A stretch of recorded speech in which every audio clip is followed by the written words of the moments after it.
tentang situasi umat Islam di negara Islam maupun di negara Indonesia yang mayoritas Islam. Itu beritanya kok nggak enak-enak ya Pak Agus. Nggak enak gimana saya bilang. Ya kalau saya baca koran, lihat televisi, itu beritanya seputar itu. Apa saya bilang? Berita tentang bencana alam, banjir, gempa, tanah longsor, ya, segala macam bencana alam itu, kebakaran hutan, itu terjadi di negeri-negeri Islam dan khususnya di Indonesia. Terus saya bilang, selain bencana Pak Agus, cerita tentang korupsi. Kok saya ini seringkali mendengar korupsi itu banyak terjadi justru di negara-negara Islam atau khususnya di Indonesia. Kita ini juara tetapi dari bawah. Yang lainnya juara dari atas. Negara-negara yang bersih dari segi korupsi itu. Terus saya ingin tahu apa yang dia kemukakan yang ada di dalam hati dia. Ya, berita-berita tentang kelaparan dan kemiskinan, Pak Agus. Betapa di negeri-negeri Islam itu yang konon adalah negara yang sumber daya alamnya itu kaya raya, tergolong kaya raya. Tetapi kenapa ada orang yang sangat kaya dan masih banyak orang yang sangat miskin? Begitu besarnya gap itu terjadi. Bapak dan Ibu sekalian, dia masih sebut lagi itu cerita-cerita yang panjang seperti sedang mendaftar begitu banyaknya persoalan yang sedang kita hadapi.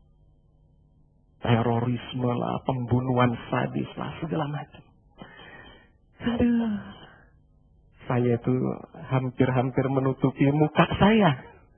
Seandainya dia itu bukan seorang muslim. Untungnya kawan ini adalah seorang muslim meskipun dia mu'alaf. Sedang mudoroso kata orang Jawa. Kok begini? Ajarannya hebat seperti itu, tetapi realisasi yang terjadi kok seperti ini. Bapak dan Ibu sekalian yang saya hormati. Kenapa nih? Umat Islam yang desainnya hebat, teladan kok menjadi terpuruk seperti ini. Dan ini terjadi di seluruh dunia. SDM kita sangat memprihatinkan.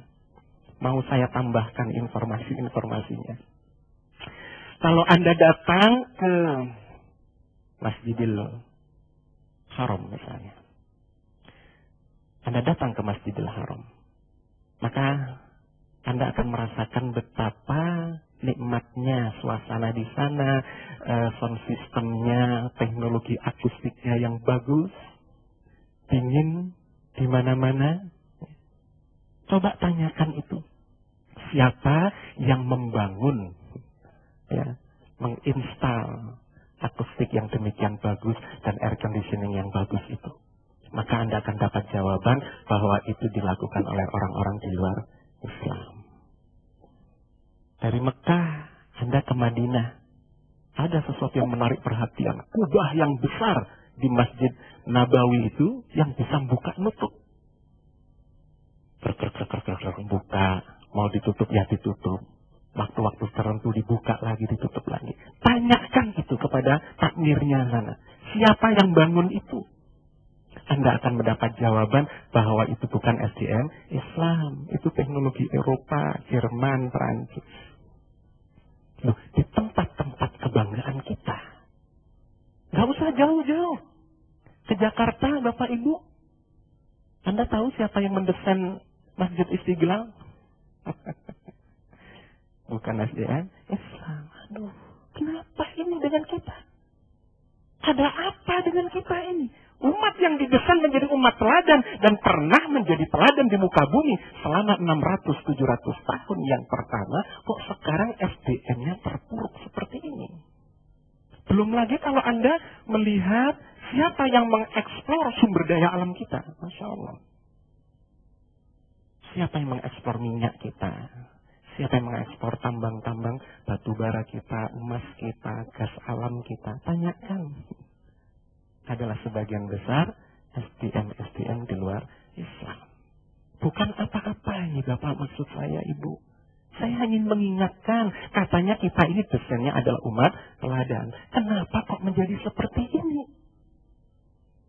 Ada yang salah dengan kita di dalam beragama.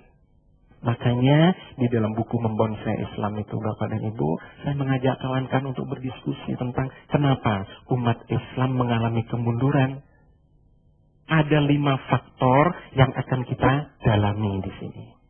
Setiap faktor akan kita coba diskusikan dalam satu episode. Sehingga kita membutuhkan waktu 5 episode supaya betul-betul kita bisa memahami persoalan secara detail dan dalam dan kemudian mencari solusi apa yang harus kita lakukan.